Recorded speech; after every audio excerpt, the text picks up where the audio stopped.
Good morning. Good morning. It's great to stay up late, but good morning. Good morning to you, Mr. Chazzy, 5.99999 and to Mr. More for your money. Yeah. Woo! Welcome, everybody, and I hope you have a good morning. I have already drank 2 cups of coffee, so I'm feeling great. I know, I want one. It smells good. I just You know got what my else? fresh McD's. Whoa, We're not nice. sponsored by McDonald's, but we could be. Like, look at Dan and I's bellies. We both want to be sponsored by McDonald's. Stan Peters are in town, and you guys are ready to take. What do you guys take the GO train down to the stadium? Yeah, we'll be we taking do. the GO train down because Dan loves to save the environment. That's a big thing that Dan's very passionate about, right, Dan? Oh yeah. Well, it takes you right to the stadium, so it's perfect. Oh, it Well, does. it's just cheap, right? It's cheap on parking, It's cheap on gas, and it gives you more time to get pumped up. But the thing is, when you take your car, you get the music getting pumped up. That's a big bonus. On the train, you get the fans. That's Yes. right. Oh yeah. Sometimes when the Hamilton fan is getting a little dicey, but that's okay. No, you're just being a crybaby. But Oh, because you guys have to go the whole west way. so we Going usually east. drive up. We're actually meeting up with friend of the program, Adam. Apparently me saying his last name is driving him bonkers, so I will stop saying his last. He has such a nice last name. That's what it is. Oh, it's a beautiful name. What the hell is wrong with him? But we got a big. You know what? This is a huge doesn't want game to say that. for the Toronto. Actually, I would say this is a huge game for both teams, and let me explain. For our 4:00 matchup, this is our Super Saturday CFL show, and when you look at the Toronto Argos here, you just saw the Ottawa Red Blacks lose a tough one to Montreal. They were in it until about halfway through the fourth quarter, and the gates just kind of blew wide open, unfortunately. Matthew Schultz threw a bad interception off a beautiful play by Sean Oakman, and now Ottawa starts the year 0-2. This is a big chance for Toronto if they can win this against Calgary, which is not going to be easy, by the way. I think the Stampeders are probably the most underrated team right now in the league. But if they can get this win, go 1-1, you're potentially second in the East. And people might say it's really early, but these early wins can be critical. Now, Hamilton also plays later today. We'll get into that in a little bit. But this is a big... Who's the most overrated team in the East? You think Hamilton's the most overrated team? Montreal. We're 2-0 right now. And I'm not slamming them. Oakland's a great player. Montreal's got an amazing defense. But in my opinion, both games that they won, the other team lost versus Montreal winning. That's a great point, Dan, actually, because you know what? You take away the interceptions from Matthew Schultz. And to be honest, if Drew Brown's not injured, your starting right tackle's not injured, your center's not injured, this could have been a very different game for the Ottawa Red Blacks. But at the end of the day, Montreal's 2-0 because they're getting scoring. They're getting really good field position for special teams. Field goal kicker Maltos has been super accurate. Does the big showing off the guns at the end of every kick. And Davis Alexander I think he had a much better game against Ottawa than he did against Toronto. However, I'll be honest, I still haven't seen enough from him where people are saying this guy's going to be the best quarterback in the league. It's been 2 games. And he did throw a pick that was a pretty bad throw and a couple miscues. So that's my point, right? Like he's 7-0 in his career and all the power to him, but we haven't really seen him dominate a game yet, like a franchise quarterback, right? My bigger question is here: can Toronto get their running game going against the Stampeders? Right, like Craig, we've talked about it with your Stampeders. You brought in Flo. Your defensive line is pretty solid. And, I think it's going to be important for them to try to stop the run, because if you can stop the run for Toronto and force Nick Arbuckle to have to pass the ball more, that's going to be a tougher night for Toronto. Oh, no, absolutely. And the addition of Marquis Lee in that middle there. So my question leading into this one was, how confident is Moore in Arbuckle's performance here, operating that run game, but also overcoming those, I don't know, he struggled a little bit in Montreal, no? Buckle up. I'm ready. I think he's going to do very well. Yeah, he did look bad against Montreal. I get that. But he did look really good in the preseason. And it wasn't just Arbuckle why Toronto lost against Montreal. It was kind of like a team effort. They did not look good at all. But now they're in home turf. for raising the Grey 19th Grey Cup banner for the Toronto Argos. Everyone's getting their Grey Cup rings and stuff for showing that off. You know, the Grey Cup will be in attendance. I mean, I don't know. The way Jacob did point out, though, Calgary's a very tough opponent. So it was a big test for Toronto, but I think we're up for the challenge. Do you guys find that's an advantage for the championship team, sort of having that ceremony, or an advantage for the visiting team coming in already anticipating that? Sort of like, do you think? What do you guys think there? I guess it's on all sports, but you got the ceremony night right before a game. Personally, I think it's kind of tough on both teams, right? Because you want to get in and get going in your game, and there's a pretty big delay before you get going. However, I think this has got to hype up the Toronto Argonauts because you were a huge underdog last year. I believe they are the underdogs tonight. I don't see how Toronto could be the favorite in this game with Calgary going 1-0, Toronto going 0-1. But at the end of the day, I think this group likes to be the underdog team.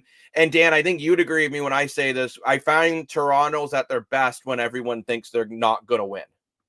Oh, 100%. And funny enough, everyone goes on about attendance and stuff like that. But correct me if I'm wrong, Jacob. I believe the Argos in the past 3 or 4 years have had an incredible home record.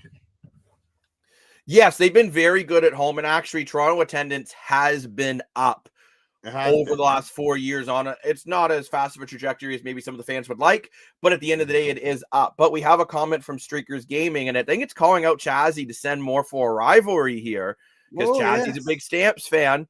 More for is an Argo fan. I'll do that right now as we're on the air. This is a big game for both teams, and you might say to me, I've talked about why this is a big game for Toronto. Why is this a big game for Calgary? Well, you just saw the BC Lions lose to Winnipeg in a bad game. I'm just going to be honest here. A very bad game I felt for the BC Lions. I thought Nathan Rourke really struggled. Now, Nathan Rourke did suffer an oblique injury. I would be shocked if he's not back in next week. I think he could have finished that game if the game was in reach, and it wasn't. I think it's to show you how much of a crybaby Rourke is. I don't necessarily think it's a crybaby, Dan. I think that was just Buck Pierce having a mind that was smart and saying, why am I going to push my quarterback in a game that's out of reach? But when you're looking at Calgary here, Calgary's got a chance to take first in the West, at least as of the end of the game, because Saskatchewan might beat Hamilton. But you got a good chance for Calgary. And Calgary has had some issues where on the road they've really struggled. They started the last year 4-0 at home and 0-4 on the road.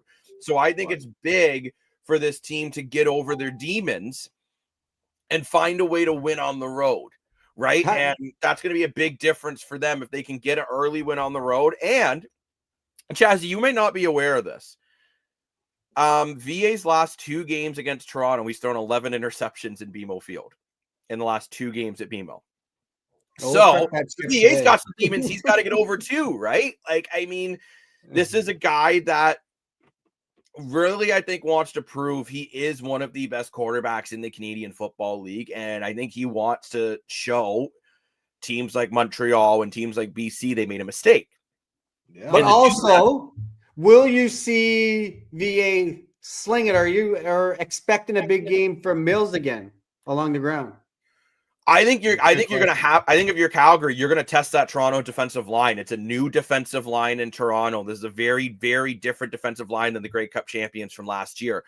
And I thought the defensive line against Montreal had its moments last week. I thought they got a couple sacks, which was great, but they also let Montreal rush for just under 8 yards a carry, which is terrible.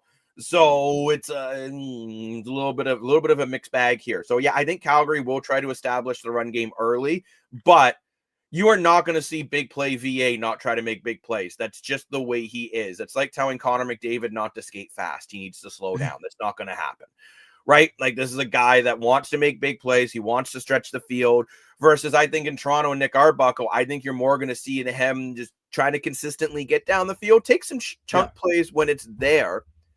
Oh, and we got an interesting question in the comments here, by the way. Are the Edmonton Elks a crossover team this season?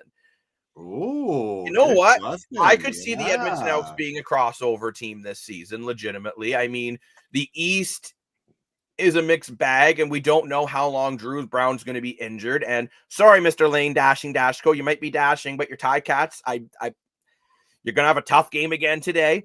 and they didn't. I don't think they showed enough in the last game either. Edmonton, I think if they can just find a way to make Trey Ford do more than just run around and make crazy plays, and don't get me wrong, the plays are crazy, but I think you want to see Trey Ford be able to do more in the pocket. I don't know if you guys agree with me. Maybe you think I'm crazy and just let him run around like a chicken with his head cut off and make the TSN highlight reel every week.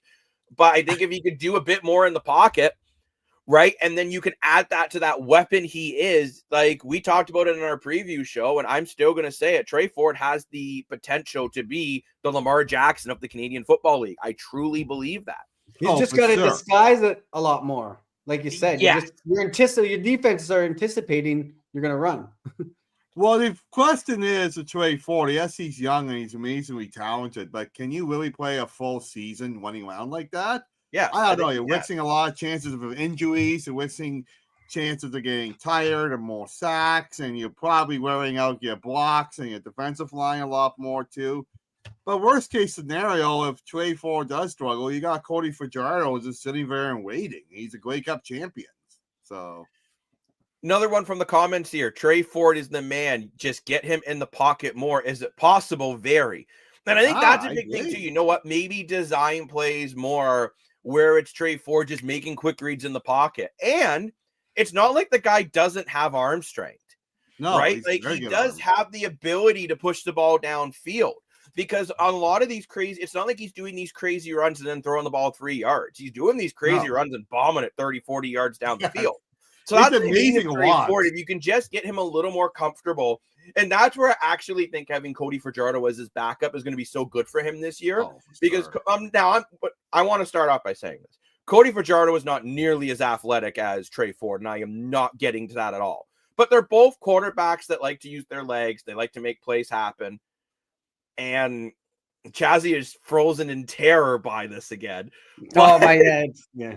As long as he's here and he can hear my wonderful voice, and he's fine. But yeah, if you can get Trey Ford just a little more comfortable in the pocket and make him a little bit more of a pocket passer, just un petita. I don't think when I'm seeing people saying, should you start Cody Fajardo in week 2? I'm like, you're out to lunch. You got to give Trey Ford 3, if not 4 games to just see what he can do. But isn't this offensive line rebuilt from the Argos?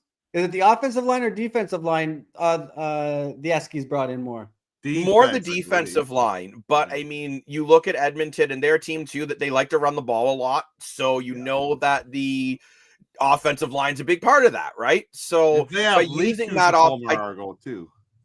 Sorry, Dan. They have Leak as well. They have Javon Leak, who I noticed this new coach is using him more in the return game as well, which I think makes a lot of sense. I thought last year that was part of their problem. They brought in a return specialist and then didn't use him to return kicks. I understand you had injuries in the running back position, but Justin Rankin turned out to be a great player. Good, you decided to cut Kevin Brown. And then Toronto decided to get him and then cut him and Kadeem Carey. The running back situation this year in the CFL has been crazy. It's been nuts. But I give Trey Ford a lot of credit because he's very entertaining, Trey Ford, and that's what the CFL needs. They need a very entertaining player. Like you look at York, for example. Yeah, he's got talent. Yeah, he throws a lot of yards. Is he entertaining? That's debatable. I think Trey Ford's a lot more entertaining. Like we saw that game live, Jacob, when Trey Ford did that amazing play in Toronto. And even as a Toronto fan, when you see someone do something like that live, it's like, holy moly, that is incredible. I think it's great for the game. And great for the league. So hopefully he can get going. If I wouldn't pull him out yet, then Cody Fajardo is such a great momentum player for him on the bench. I mean, we even saw in game 1, like the first week, Cody Fajardo was talking to him quite a bit on the bench, calming him down, keeping him cool and collective. And Cody Fajardo is a good person to do that for. So I thought he was a great backup to bring in. I think, like I said, he's a guy that plays a similar style to Trey Ford, even obviously not to the ability that Trey Ford can do it. But at the end of the day, he is someone that's going to bring in, just try to help him out, right? And what will happen there is it's just the key for Edmonton too, is just to make sure you can't start off 0-4, 0-5 like you did last year. I think you got to try to get some wins early. They have the bye this week. So this gives them an extra week to watch the film, figure Right, out what yeah. happened, and move forward, right? But I don't know what you guys think about the Hamilton Tiger Cats here. They're the 4:00 game with Hamilton versus Saskatchewan. In Hamilton. In Hamilton season opener. I do want to quickly start off saying I don't know why the heck you have Hamilton and Toronto season opener with like so tight together, because there are a lot of fans, myself included, by the way. I would have went to both games as much as I'm an Arsenal fan. I love going to football, right? So I think having that ability, maybe that was I think the CFL. What's at 7 tonight? They're the second game. They're the second game. Yeah, but Chaz, even think about it, right? How fast do you think we can get from BMO Field? Oh, there's no way. It'll be halftime by the time you guys get off the GO train. Or even on the GO train. It's one of those things. I think maybe the CFL. I don't know. I think it's a mistake in the scheduling, but it's also it's TV ratings. Oh, having it separate days is what you're saying. I get that. Yeah, I would have done the Ottawa game today and Hamilton yesterday, but I digress. Yeah. I think with the Hamilton Tiger Cats, this is a tough one. Again, you really don't want to start off 0-2. You want to erase those early start demons that has been killing them the last 3 years. But you're going against a Rough Rider team, and yeah, there's no Milligan. I'm not sure about Milligan. I'd have to look. I have to check the rosters, but.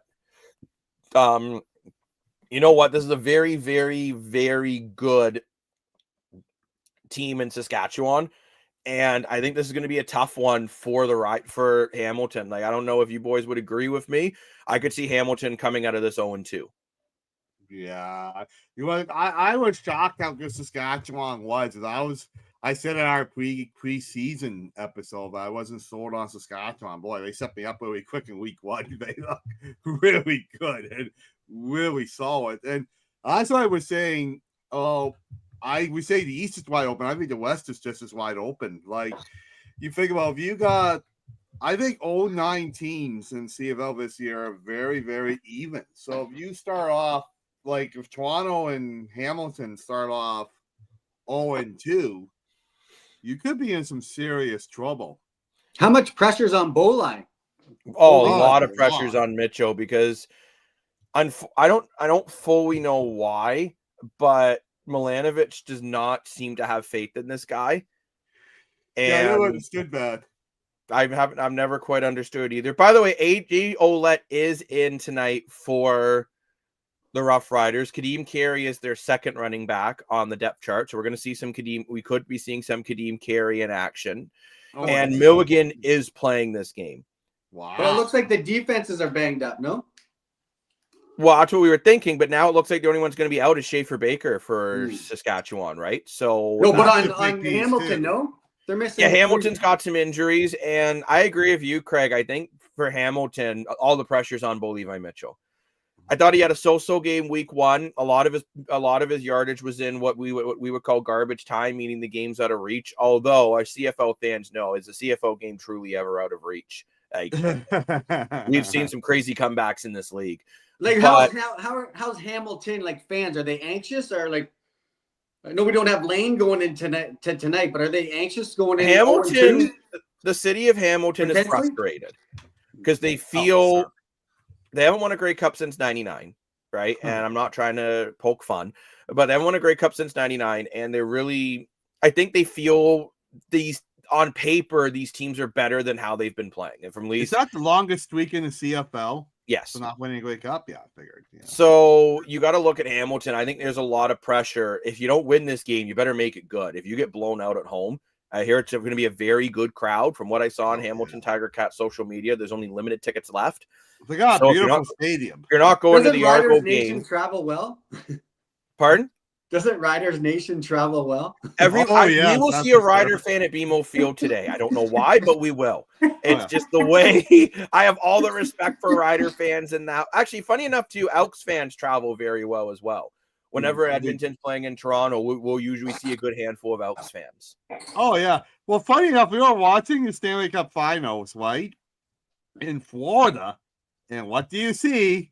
A green Rough Rider jersey. Oh, come on. Oh, I'm dead serious, bro. Everywhere you go. That's awesome. Yeah. But I want to ask you guys here. I think it's time for us to start going over some of our picks for today. As a reminder, too, there is the NHL Stanley Cup Finals Game 5 tonight as well. My Edmonton playoff beard's still going strong.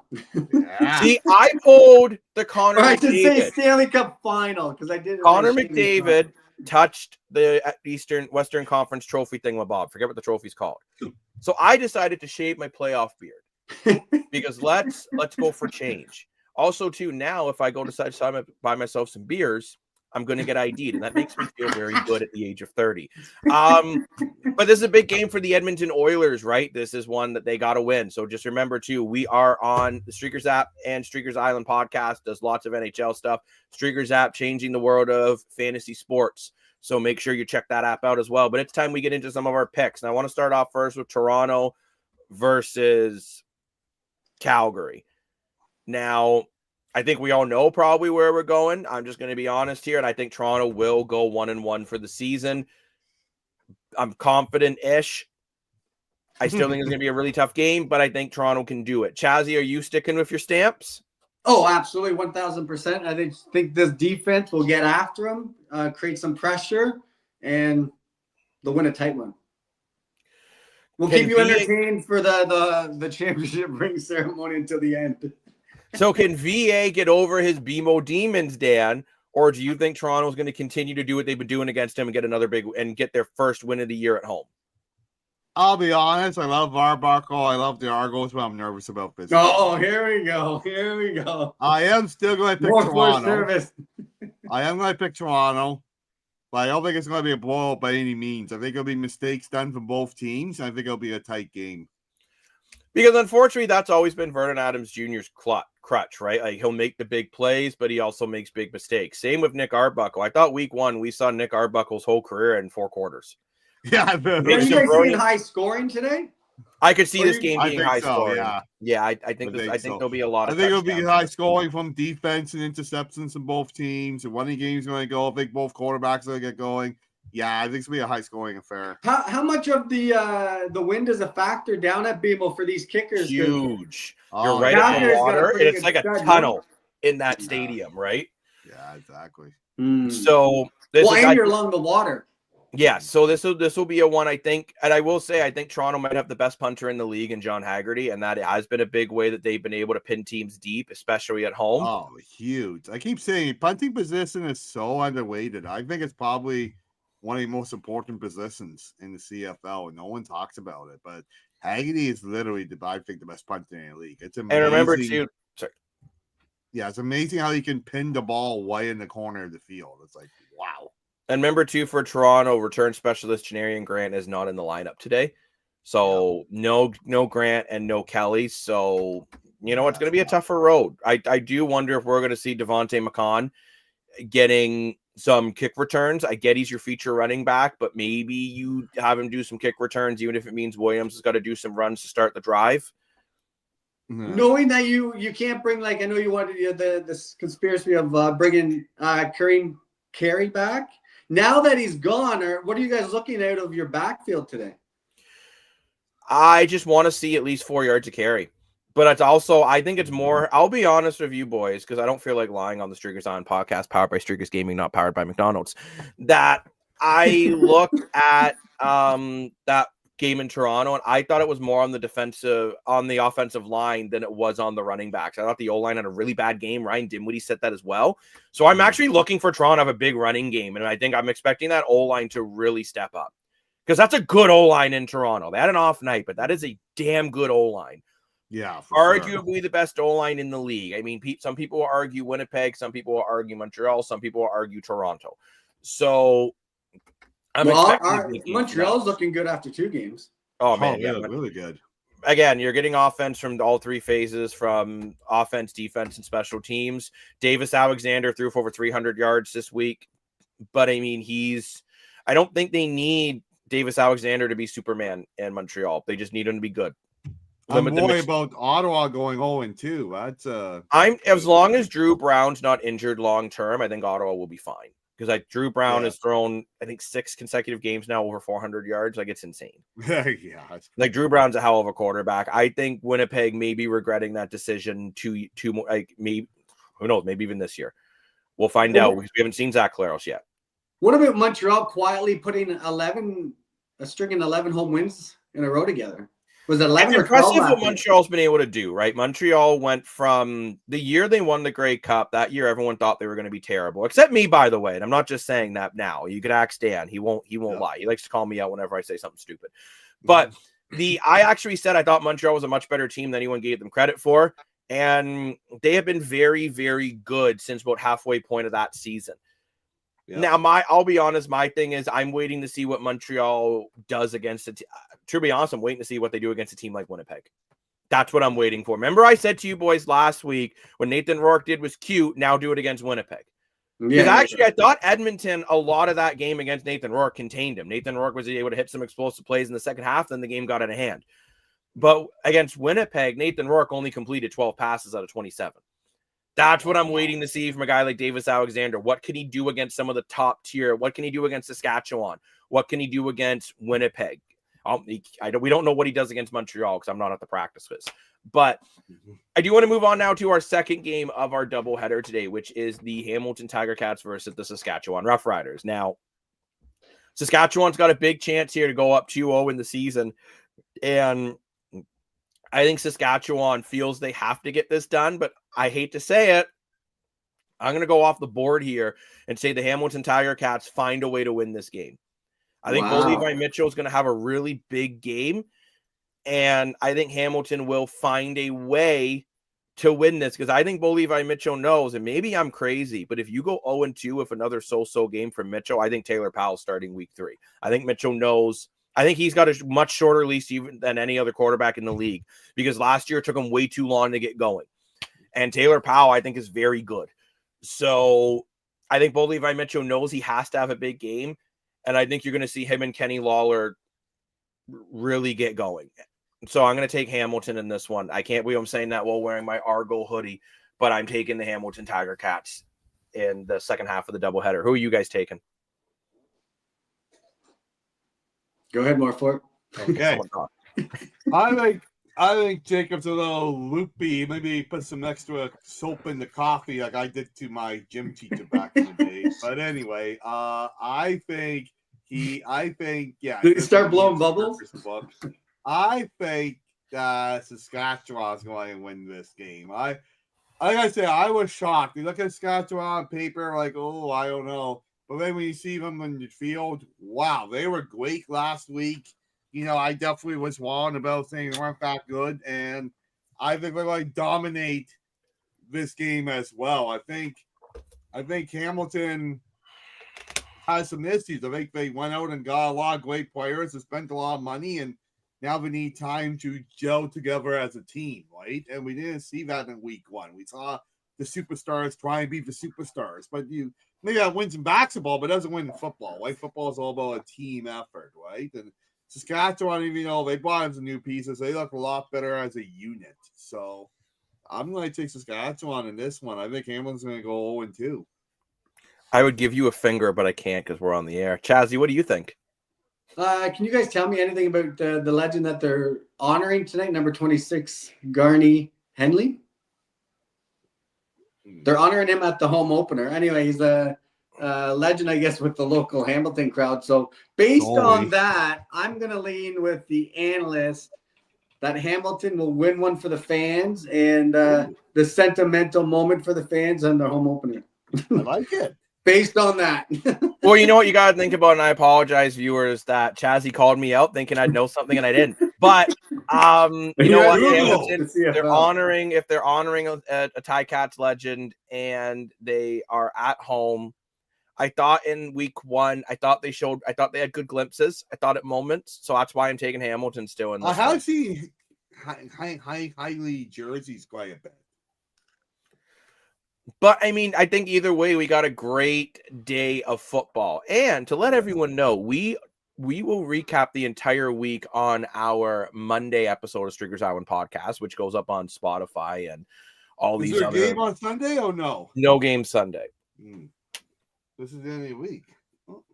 Here's interesting here. Trevor and Bo are about the same age. What Trevor has dodged with Father Time that Bo hasn't seemed to dodge. There's something I feel Trevor is still so elite where Bo is washed up being called out, believe I Wow. Mitchell. I will say, though, Trevor Harris is arguably the Wow. best quarterback in the CFL. You can make that argument, and you're not out to lunch. If you try to make that argument about Bo Levi Mitchell, you are out to lunch. Dan doesn't even had lunch, and he loves lunch.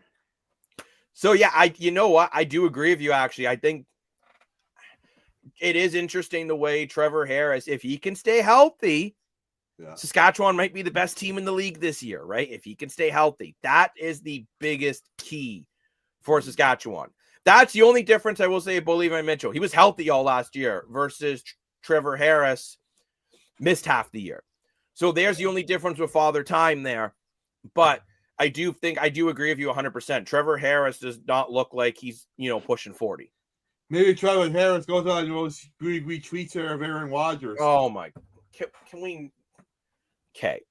Okay, I love defense. Can we not go on about Aaron Rodgers? I need to close up for this. I am so sick of hearing. Look, the StreamYard Duck has put his head to the corner because he doesn't want to hear about Aaron flipping Rodgers.